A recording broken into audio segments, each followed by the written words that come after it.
light is hard. Okay, hello everyone. My name is Stone. I want to start my, story of stories with a little story. A little story about how I started practicing magic as a child. So when I was younger, I haven't had a lot of chance to spend with my father. He was always busy. He would be gone for business for weeks. He was a consultant. That made sense. And in the process, he would do this dad thing that I hated. So we would come back after weeks of absence and he would say, "Hey, son," and pretend nothing happened, but he was gone. And I used to be very frustrated. I would be filled with anger. So he started this new ritual that's quite interesting. Every time he travels to the client, he would stop by this little boutique magic shop. And he would go into the shop and he would see this magician at the counter, and we'd go over the counter and say, "Can you teach me magic?" And the magician would be, "Yeah." So he would learn a trick every time in the beginning of a case, and every night when he's at the hotel, he would practice. He would practice and practice, and after weeks, when the project ended, he would come back and just be good enough to perform. So when I run to him with disappointment, anger, frustration, he would start pulling out a scarf out of nowhere, or take a coin and do some wizardry craft with the coin. And me being a dumb kid, I would forget that I hated that guy 2 seconds ago before he was back, right? I would go to him, I would be all amazed, and then we would spend time together and we would practice together and he would teach me the trick, and we would practice and practice until I fall asleep. And that was a very nice thing that we had. So we did it for weeks, and we did it for months, and we did it for years. And that magic shop went out of business. We emptied that shop, and they ran out of tricks to really teach us. And that was when I started to create my own tricks. And that's how I started to become a magician. Good story, right? No? Well, here's another one. So my mother was very busy when I was growing up, and she used to do this mom thing that I hated. My mom used to say, "My son, you should be exposed to more things in your life. And once you're exposed to them more, you'll find what you love." And I would say, "Well, Mom, I love you, and you don't have any time spent with me, so..." But instead, what she did is, every summer, I would have summer vacations, and she was to have to work. So my mother would start arranging ahead of time of those summer camps. And she would have all kinds of different camps and activities for me. So one time it was Frisbee, which I love. One time it was ultimate Frisbee, which mixed feelings. Sometimes it's, table manners and etiquettes, how to eat a steak or something. And I didn't really like them. But I remember very clearly one time she brought in a clown. I hated clowns. I didn't like the makeup. I didn't like all the squeaking, all the falling, all the that was just too much for me.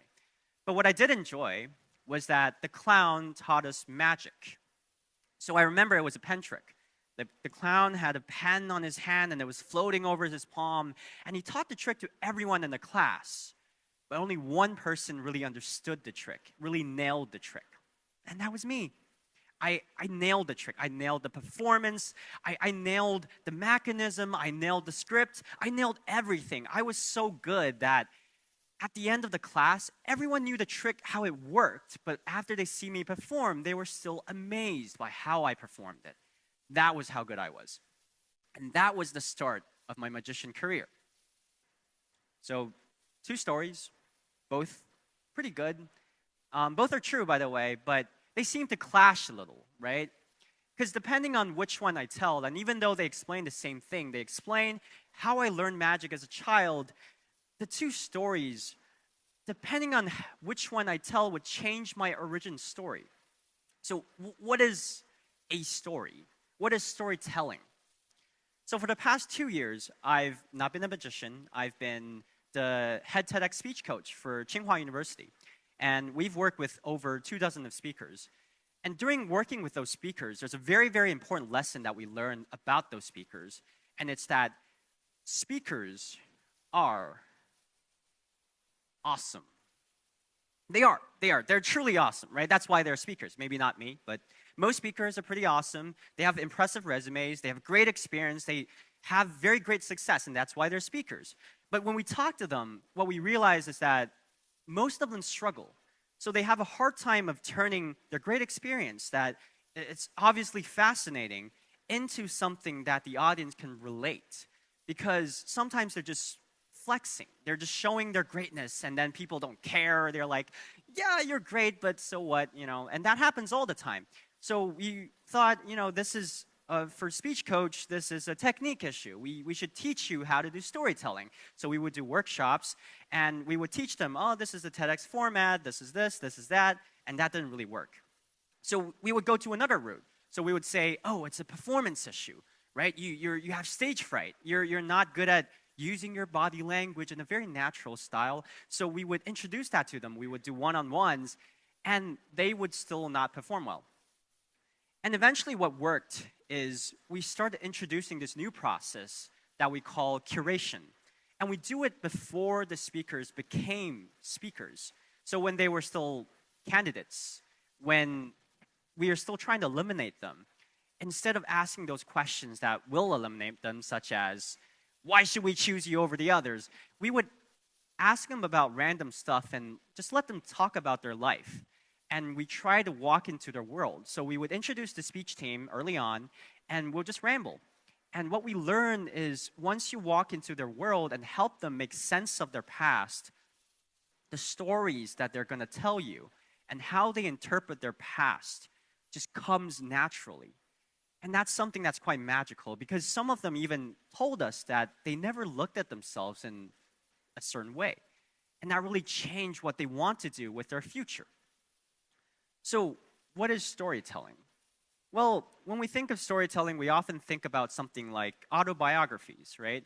We would have this main character, Steve Jobs, Elon Musk, whoever. And this main character have to go through this great barrier. They have to overcome this challenge. And after the challenge, there's all sunshines and rainbows and happy ever after.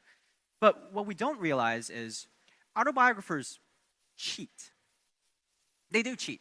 And what I mean by cheating is, think about it this way. If you're writing your autobiography, you probably succeeded, right?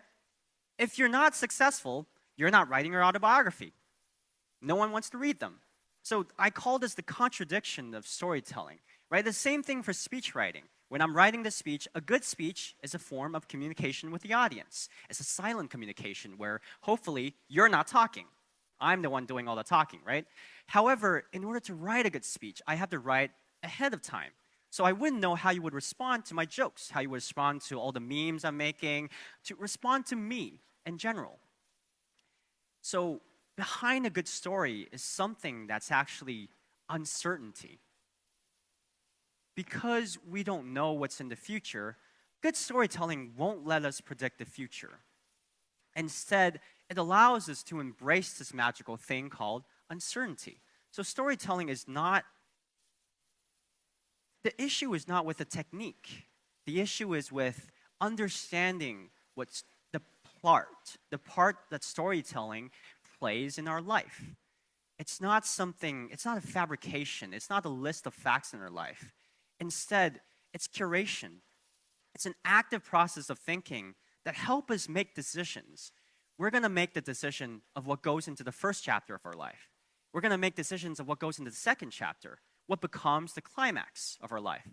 There are some details that we will conveniently leave out that are unimportant to us. And we decide what matters in our life.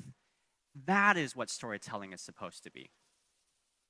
So you might ask the question, well, that's all awesome, but how is that related to me? Well, for most of you, I'm assuming that you will be facing soon something called college applications, where you'll be required to write something called a personal statement. And in the personal statement, you will be asked the question, who you are, what you've done, what do you want to do for your future? And after college, there's something called job application. And in the job application, something I've recently been through, you would be asked the question, who you are, what you've done, what do you want to do for your future? And then maybe you'll meet someone, right? Because you're young, you're dumb, and you're going to fall in love. And the girl or the guy you face would ask you the question of who you are, what you've done, what you want to do for your future. And in a way, marriage is a form of application. So there's endless barriers that's going to wait for you that takes forms and applications or all kinds of things. And in that process, mastering the technique of storytelling will definitely help you in the short term to go past them a little bit easier, right? But let's take a step back. Look at the two stories I began with. The story of my father, for me, is a story of reconciliation. I took something that's quite sad, right, his absence in my childhood, and tried to make sense of it. I tried to put meaning into all his absence. So I gave purpose. I gave purpose to my father. I gave purpose to my childhood. And I gave purpose to myself, to understanding myself in a certain way that would help me to understand where I'm supposed to go. And the story of my mother is the same thing.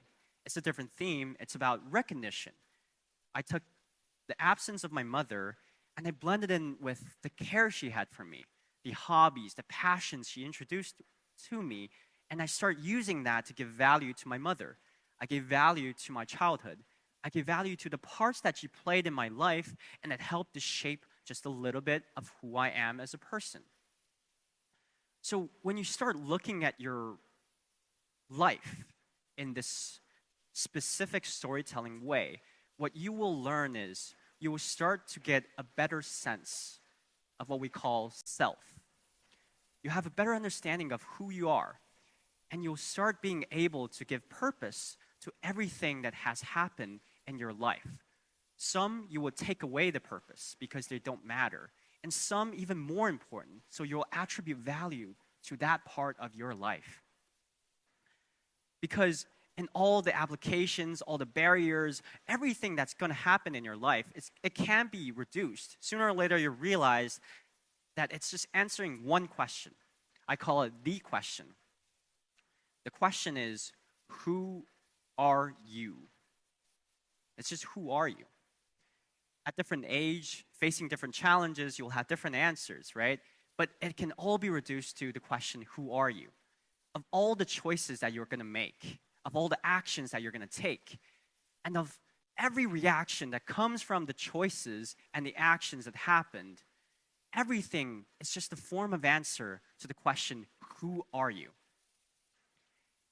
And the answer, whether you like it or not, will be taking the form of a story. It's not going to be a resume. It's not going to be a list. It's not going to be anything random, but it's going to be a story. It's going to be a narrative. It's going to be a perspective. And it's going to be a sense of meaning. So I'm not standing here to sell you my life philosophy, right? I'm not here to convince you of my greatness. Or I'm not here to just show you that I'm a great speechwriter. I'm not even close. What I want to do here is to take something that was valuable to my life, something that I deeply cherish, and it's the way of living through storytelling, and share that with you. Because as cliche as it is, if you can take away one thing from my talk, what I want to share with you is storytelling is not fabrications. It's curation. You're actively living. It's the most natural way we understand the world. It's the most natural way we understand each other. And it is the most natural way how we understand ourselves. And by mastering this craft, you will be able to take things from your past, something that's determined, embrace the uncertainty in the middle, and be able to send yourself to a purposeful future. So starting from today, tell your story. You can tell it to your father, tell it to your mother. Just try telling your story and take things from your past and try to make sense of them. And tell it to whoever you find valuable in your life. Because remember, in the story of life, we're not just the main character. We're the author. So let's make it that way. My name is Stone, and this is my story. Thank you.